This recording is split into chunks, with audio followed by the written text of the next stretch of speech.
Bueno, pues hoy nos vamos a sumergir en las grandes ideas de la teología cristiana. Pero ojo, no vamos a tratarlo como si fuera un museo lleno de conceptos antiguos y polvorientos, ¿eh? Para nada. Vamos a verlo como lo que es, una historia viva, una historia que a día de hoy sigue buscando respuestas a las preguntas más importantes de la existencia. Y es que al final, toda teología, diría que toda filosofía, nace de una pregunta que nos hacemos todos. ¿Qué es lo que de verdad da sentido a la vida? ¿Verdad? Lo buscamos por todas partes, en los éxitos, en la gente que queremos, en todo eso que nos hace sentir plenos, completos. Esta búsqueda, claro, nos lleva por caminos muy diferentes. A veces tenemos lo que se llaman experiencias cumbre. Ya sabéis, esos momentos en los que parece que tocamos el cielo con las manos. Pero luego también están las situaciones límite. Una pérdida, una crisis, darnos de bruces con nuestra propia fragilidad. Y es justo ahí, ¿no? En esos dos extremos, en la cima y en el abismo, donde surgen las preguntas más bestias, las más profundas, sobre el porqué de todo. Vale. Y para intentar organizar un poco todo este lío de preguntas y respuestas, la tradición cristiana fue desarrollando una especie de mapa, de GPS espiritual, el credo, que no es una lista de dogmas que hay que aprenderse de memoria y ya está. Es mucho más. Es la estructura, son los pilares sobre los que se levanta toda su forma de entender el mundo. Este mapa, el credo, se organiza básicamente en tres grandes partes, como si fuera una obra de teatro en tres actos. El primero, la creación. Se atribuye a la figura del Padre y nos habla del origen, del de dónde venimos. El segundo acto es la redención, con el Hijo como protagonista, que se mete de lleno en el problema del mal y la posibilidad de salvación. Y el tercer y último acto es la santificación, que es la obra del Espíritu Santo, o sea, cómo sigue Dios presente en la historia y en cada persona. Claro, al hablar de creación, a cualquiera le surge una pregunta clave. Bueno, ¿y la ciencia qué? ¿No se contradicen? Pues, desde la perspectiva teológica, no se ven como enemigas. Es más, se ven como dos formas distintas y de hecho complementarias de mirar la realidad, como si tuviéramos dos lentes. La ciencia nos explica el cómo funcionan las cosas, los mecanismos, y la fe se pregunta por el por qué, por el sentido final que tiene todo esto.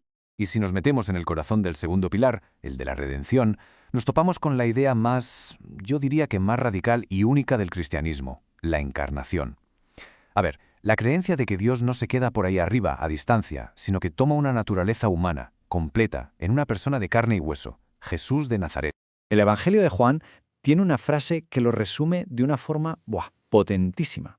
El Verbo se hizo carne y habitó entre nosotros. ¿Y qué quiere decir esto? Pues que toda la vida de Jesús, cada cosa que hizo y dijo, es una revelación de cómo es Dios. Un Dios que, fíjate, se encuentra en lo humano, en lo de todos los días.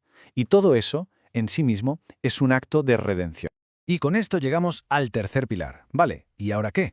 ¿Qué pasa después de todo esto? Pues aquí es donde entra en juego el Espíritu Santo, que no es una idea abstracta y etérea, ¿eh? Se entiende como la fuerza, la energía que conecta a las personas con esa experiencia de lo divino. Es, por así decirlo, lo que le da vida a la comunidad, a la iglesia, y la va guiando a lo largo de la historia. Bien, ya tenemos la estructura básica, el esqueleto. Pero claro, estas ideas no cayeron del cielo un buen día.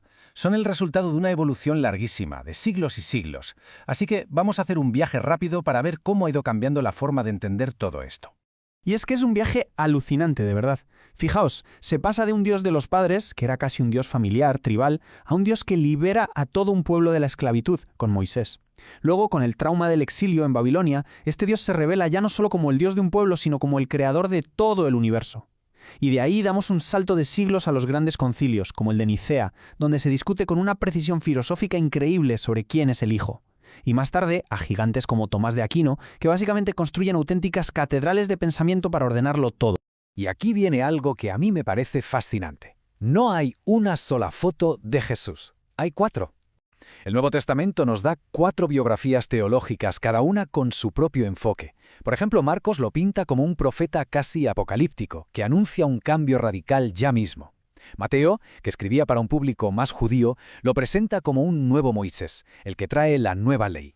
Lucas, por su parte, se centra muchísimo en su misericordia, sobre todo con los que estaban marginados. Y luego está Juan, que en un diálogo alucinante con la filosofía griega de la época, lo presenta como el logos, o sea, la razón, la palabra divina hecha persona. Precisamente, esta diversidad de miradas nos trae de cabeza al presente. Porque claro, ¿cómo es la teología hoy en día?